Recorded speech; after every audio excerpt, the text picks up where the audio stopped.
রাজনীতি কি এটা একটা আদর্শিক একটা একটা এটা হচ্ছে এটা ফিলোসফিক্যাল কোশ্চেন। অনেক বছর ধরেই রাজনীতি কি এটার একটা সলুক সন্ধানে অনেক দার্শনিকই করেছে, প্লেটো, এরিস্টটল সবাই। তবে আমার কাছে রাজনীতি হচ্ছে যে আপনার পলিসি মেকিং প্রক্রিয়াটা, এমন পলিসি মেকিং প্রক্রিয়া যেটা ম্যাক্সিমাম নাম্বার অফ পিপলের জন্য সোসাইটিতে হচ্ছে ইতিবাচক ফলাফল নিয়ে আসে।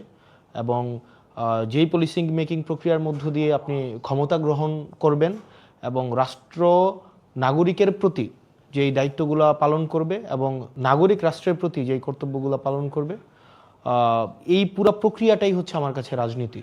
এবং দিন শেষে সিদ্ধান্ত গ্রহণ প্রক্রিয়া, যেটার মধ্য দিয়ে যেই সিদ্ধান্ত গ্রহণের মধ্য দিয়ে সমাজের বেশিরভাগ মানুষের কল্যাণ সাধন হবে, সমতা প্রতিষ্ঠিত হবে।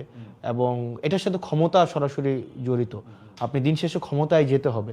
ক্ষমতা, এখানে আমি বলছি ক্ষমতা নেতিবাচক শব্দটা, মানে আমাদের প্র্যাকটিক্যাল বিভিন্ন রিজনের কারণে নেতিবাচক শোনা যায়, কিন্তু ক্ষমতার মধ্য দিয়েই হচ্ছে পলিসি মেকিং প্রক্রিয়া দিন শেষে ফিল্ডে বাস্তবায়ন করা যায়।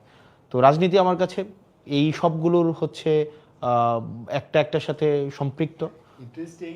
আমার কাছে মনে হয় যে আপনার রাজনীতিটা আমরা তো একটু বুঝতে চাই, আপনার অল্প সময়ের মধ্যেও আপনি এটা আসলে একটু বলছেন, কিন্তু আপনি ক্ষমতাটার উপরে জোর দিচ্ছেন। অন্য রাজনীতিবিদদের আমরা প্রায় শুনি যে না, ক্ষমতা আমার লক্ষ্য না, আমি আসলে ক্ষমতার জন্য রাজনীতি করি না, জনগণের জন্য রাজনীতি করি না।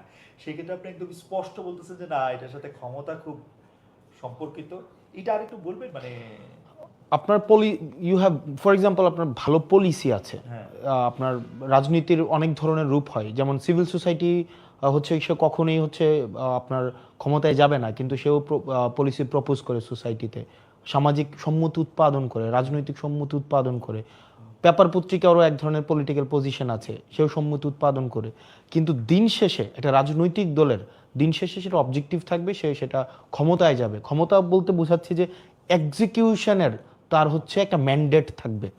একটা এক্সিকিউশনের ম্যান্ডেট না থাকলে দিন শেষে এটা হচ্ছে একটা শুধু ভার্বাল এবং পলিসি প্রপোজালের জায়গায় থাকে, দিন শেষে এটা বাস্তবায়ন ঘটবে না। সেজন্য প্রতিটা রাজনৈতিক দলের আলটিমেট অবজেক্টিভ মানুষের ম্যান্ডেট নিয়ে ক্ষমতায় গিয়ে সেই পলিসিগুলোকে বাস্তবায়ন করা। আচ্ছা, এইখানে তাহলে